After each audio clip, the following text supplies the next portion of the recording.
and welcome to my channel. My name is Martine, and if you are new here, I do videos on Vedic astrology mainly, but also with some tropical insights, and I focus on both relationships and natal astrology. And if you like this video and you would like to hear more content from me, please like, subscribe, hit the notifications bell to see when I will post a new video. And if you're interested in a personal consultation, check out the video description. I will leave my contact information there. Thank you. Also, before I get into it, thank you once again to everyone who has subscribed, and thank you for watching the ads on my channel. Please continue to do so if you want to support my channel for free. Thank you. And today's topic is going to be something that,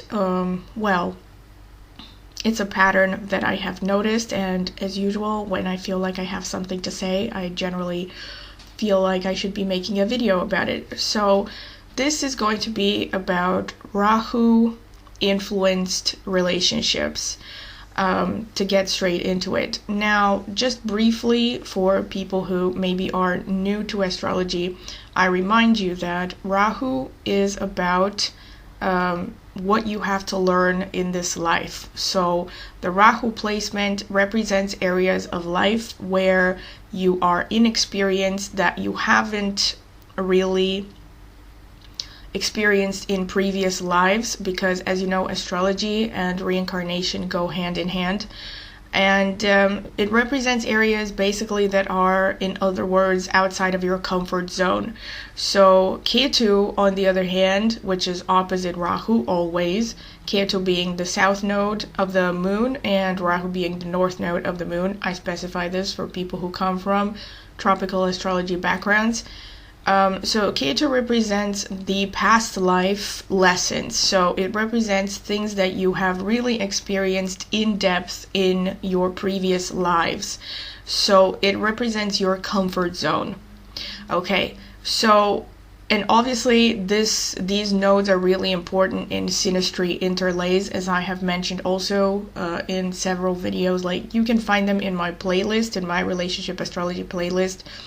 I also made a video in depth on how to interpret Rahu and Ketu in general in relationships and in the natal chart. You're also going to find that in my learning astrology playlist.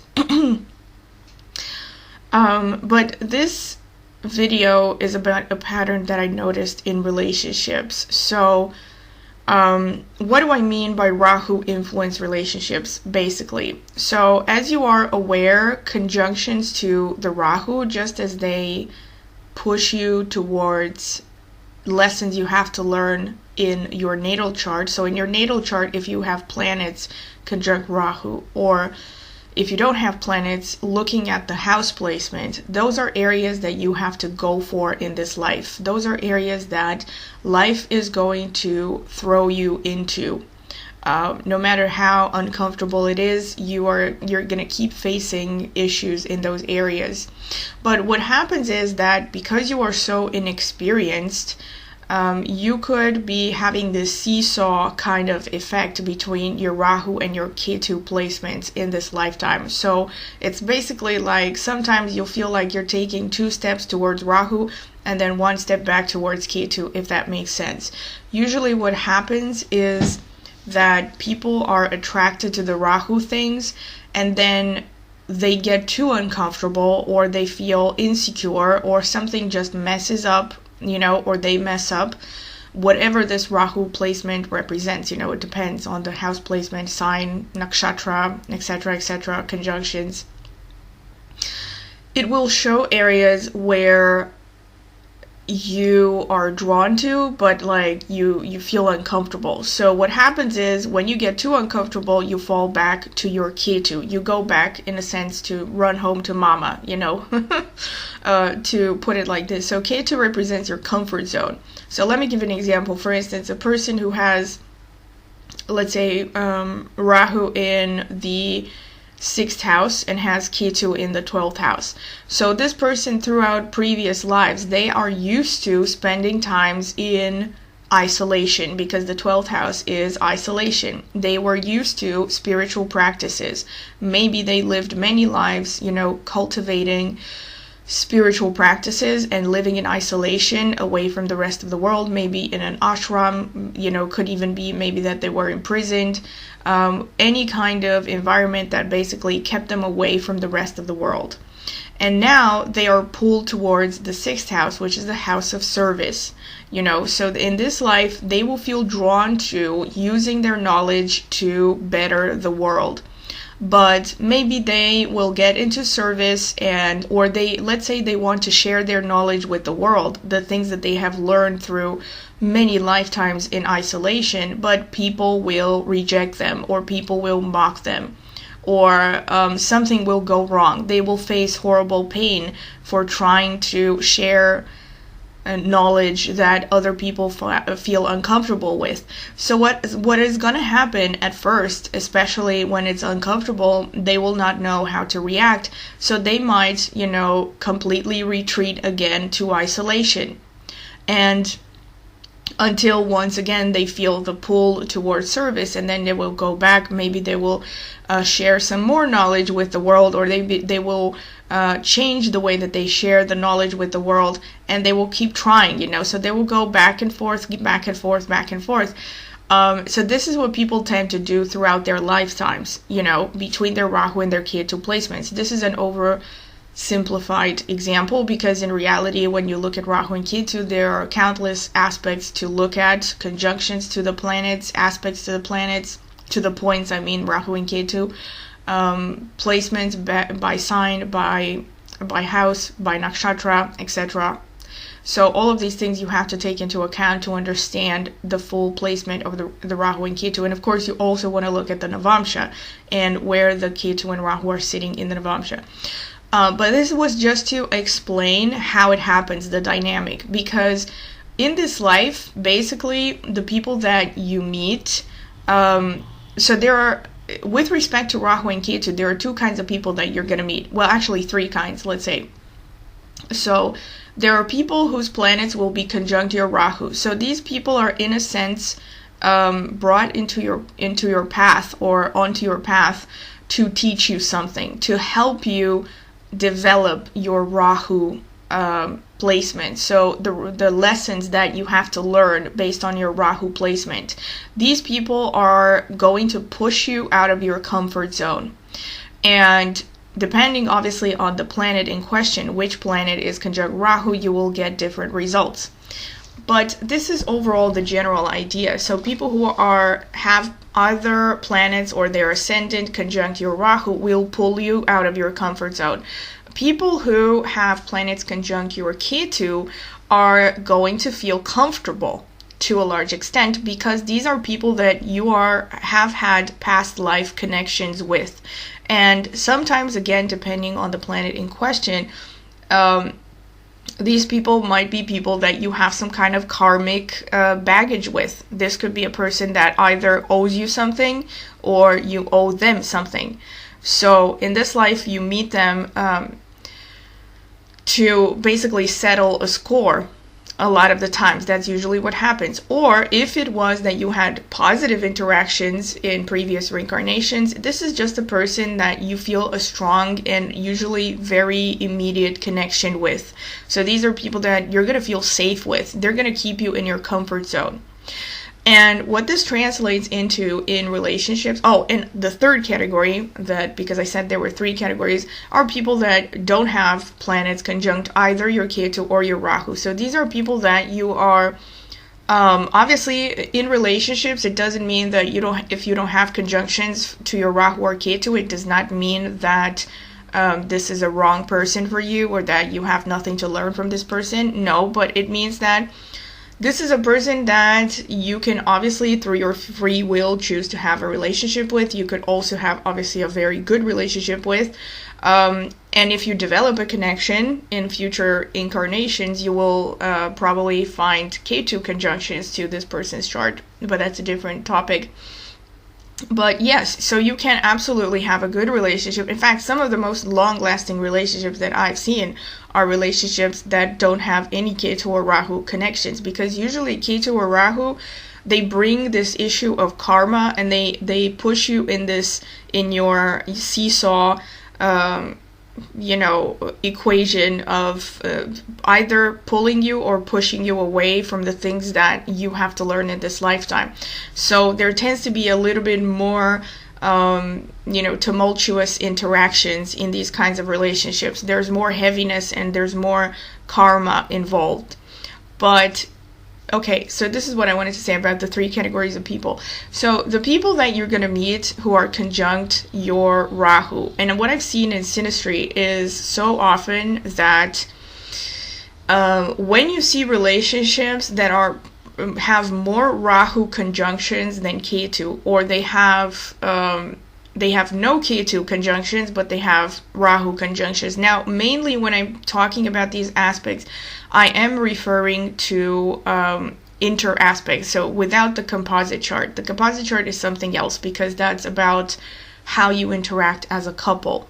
But this is mainly about chart inter aspects, so one person's node aspecting the other person's planet or vice versa, or their ascendant or vice versa.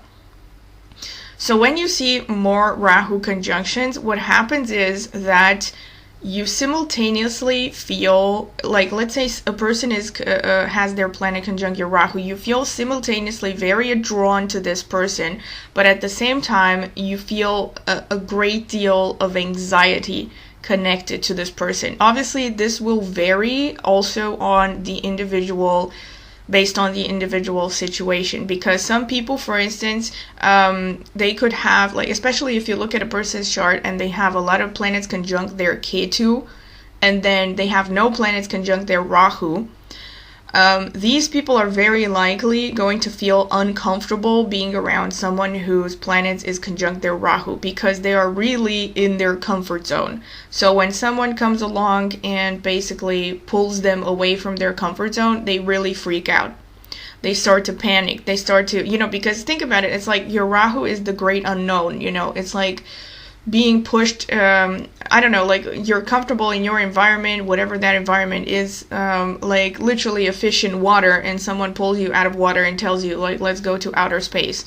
That's the level of panic that you're going to have. You're not even going to, sometimes, depending on how foreign this Rahu placement is, because here's, the funny thing is that Rahu doesn't show, there are no absolutes in astrology, so it's not like Rahu will show 100% that you have never experienced anything to do with this planet. Sometimes it does. It depends on the person, and you can generally kind of tell this based on whether they have many conjunctions to their Rahu or not.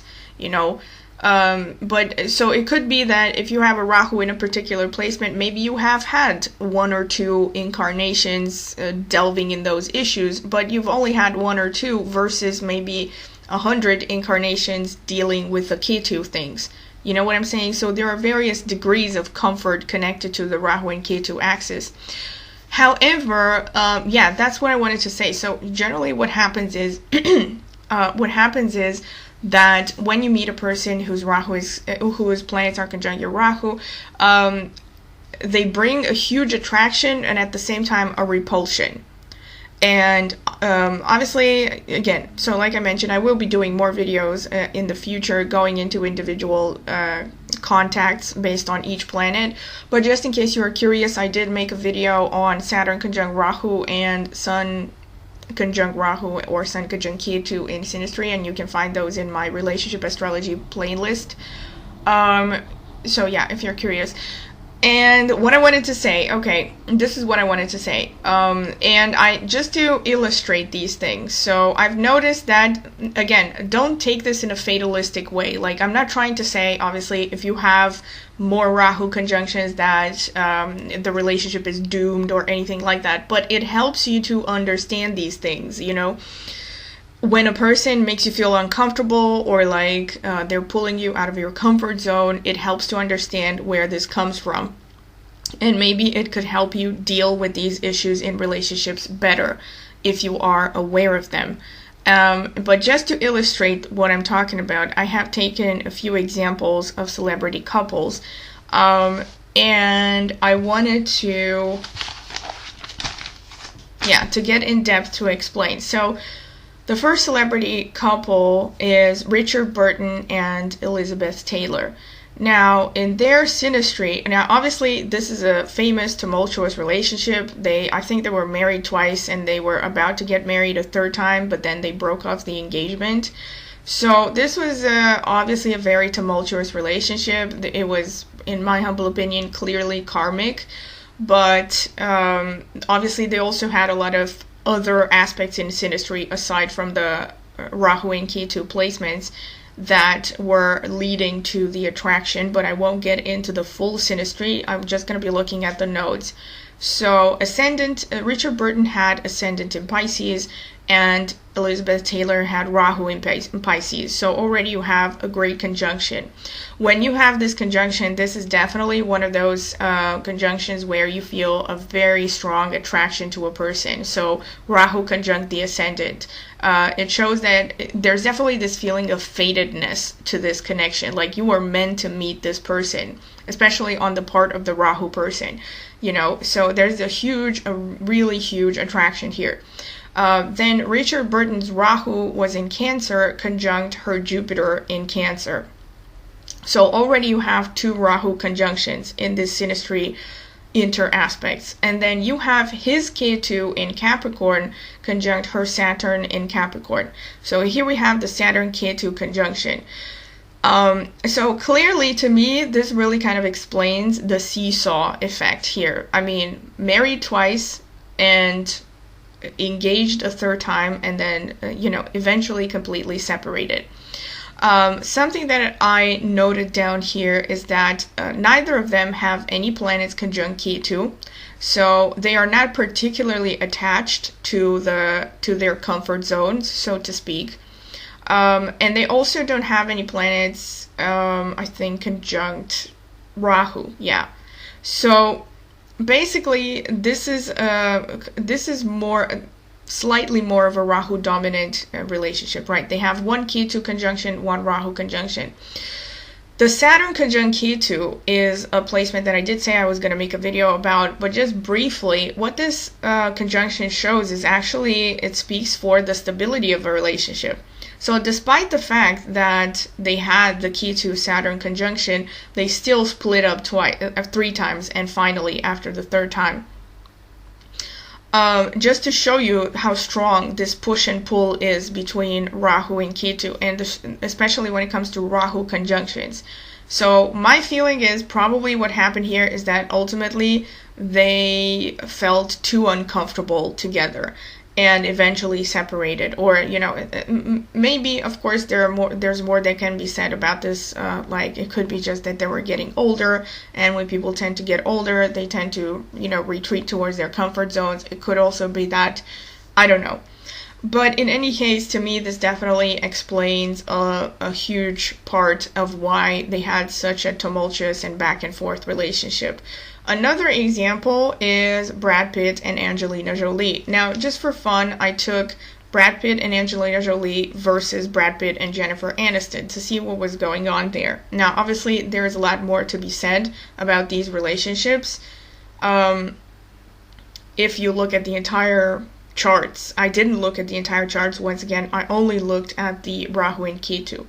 So Brad Pitt has Rahu in Gemini, conjunct Angelina Jolie's Saturn in Gemini. This is not only a fated attraction, but this also happens to be possibly the most difficult North Node or Rahu conjunction that you could have in synastry. I also made a video about this one, so you might want to watch that to get more in-depth insights. But basically what it shows is that the more the couple is together, the more hardships they will tend to experience, and in the material plane, I mean. But it also at the same time shows an attraction, definitely, because the Rahu person will feel that the Saturn person is something that is a person that can help them learn their lessons in this lifetime. Again, you see his ascendant in Scorpio is conjunct her Rahu in Scorpio. Again, very strong attraction, especially on the part of the Rahu person. Okay, so you'll have two Rahu conjunctions, no Ketu conjunctions. And both of them, this is another thing more worth mentioning, is both of them are very Ketu dominant people. So in their charts, Brad Pitt has Ketu conjunct Sun, Mars, Mercury, and Venus. And Angelina Jolie has Ketu conjunct Sun and Mercury. So these are two people who are very much stuck in their comfort zones, which is really interesting to me. Which is funny because, and again, I'm going to say more about this when I get to the Aniston relationship as well. But this is interesting to note. So both of them were really stuck into the comfort zones, but and they have no Ketu interaspects between their charts. However, they have two Rahu conjunctions. So they were both pulled towards the relationship in the idea that they felt they have something to learn from this person, in my humble opinion.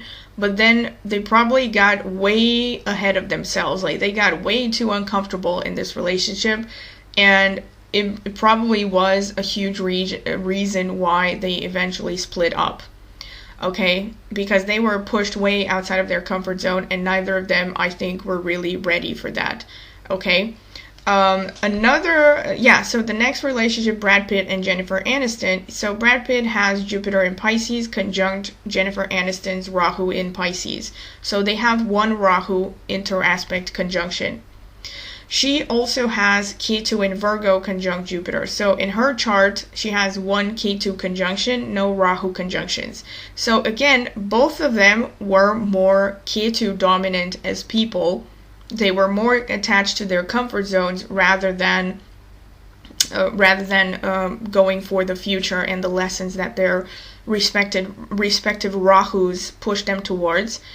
And my humble opinion is that Brad Pitt was probably, so in this relationship you clearly see that there was a little bit more comfort, right? Because they only had one conjunction, that is Jupiter to Rahu, which also happens to be one of the most positive conjunctions to have, because Jupiter conjunct Rahu shows benevolence and optimism and joy and comfort and wealth, and all of these things keep growing as you are in the relationship when you have this conjunction in synastry.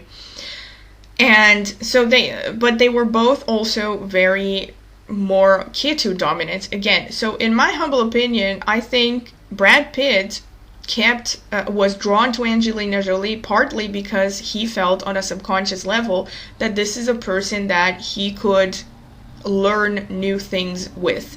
So he was drawn to the relationship because of the conjunctions between their Rahus. And then what happened was, once they got into a relationship, because also if you follow the gossip around the time when they got together, there were all these news about how basically Brad Pitt suddenly seemed to change in the relationship with Jolie. Like, all of a sudden he was pursuing the same passions that she had. All of a sudden he was a world traveler and, speaking for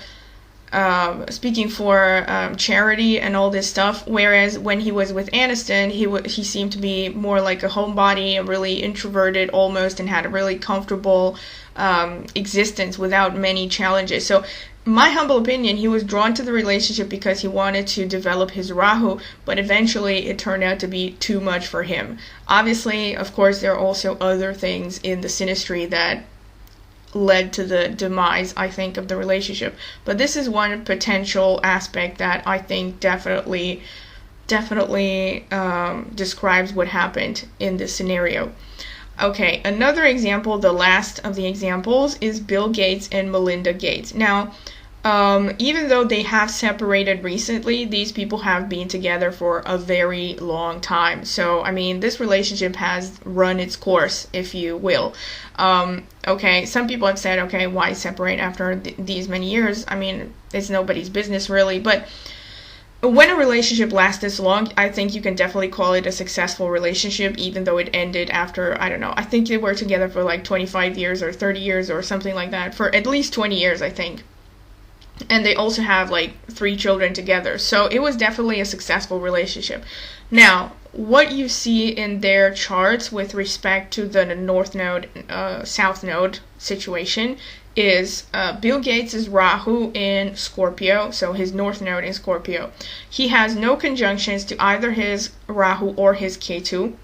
So he's neither predominantly Ketuvian nor is he predominant Rahuvian. So he's not like particularly attached to his comfort zone, nor is he, ready to embrace the future. Conjunct Melinda Gates' moon in Scorpio. Again, conjunction between Rahu and moon is a very strong compatibility aspect. The moon, especially when it's the woman's moon, because the moon represents emotions. It represents motherly, nurturing instincts. So it's no surprise that they had 3 children together, because maybe they even felt that part of the reason they have to come together is because of having children, because so this is an aspect that tends to increase the woman's emotional attachment in the relationship as time goes on, which is great. It's definitely great for a long-term traditional relationship. Another thing that you notice is she has Rahu in Gemini conjunct her Venus and her Mars. So she is more of a Rahu dominant person. So she's comfortable, not necessarily comfortable, but she's more ready to jump into her Rahu lesson. So she's more future oriented than holding on to her comfort zone, as it were. If she had a lot of planets conjunct Ketu, you would say this person doesn't really embrace the future. Maybe she just wants things to stay the way they are, stay in her comfort zone. But having Rahu conjunct her Mars, her Venus, showed that she was ready to embrace her destiny and the lessons she had to learn. And this is also possibly why she was open to having a relationship with someone whose Rahu was conjunct her moon. Okay. They also have, however, his Ketu conjunct her Jupiter in Taurus. This is a bit of a negative aspect, although it shows a past life connection. So there was probably also that feeling of deja vu the first time that they met each other. But this is doesn't show a past life romantic connection. What it does show is more of a pupil teacher kind of connection, or mentor apprentice kind of connection. Nahual and neophyte kind of relationship. So they had some kind of a connection where one of them was a teacher, a religious guide or something to the other person in a past life. But the conjunction between Ketu and Jupiter shows that the longer 2 people are together, the less the Jupiter energy becomes. So Jupiter represents joy, wealth, optimism, growth, intelligence, knowledge, expansion, even children to some extent. So it showed that the longer they were together, the less of these qualities they felt, because this is a past life connection. So it starts out at the highest that it could be, and it starts to fizzle out as time goes by. So all in all, though, they have 2 contacts between Rahu and Ketu in their inter aspects. They have Rahu conjunct Moon, and they have Ketu conjunct Jupiter. So there's an equal division here between the Ketu and the Rahu energies. And this is, in my humble opinion, obviously I haven't looked at their entire synastry, but this would definitely show a stability. It would show that, okay, there was also a past life connection, so there's also a feeling of comfort, but there's also a feeling of growth, right?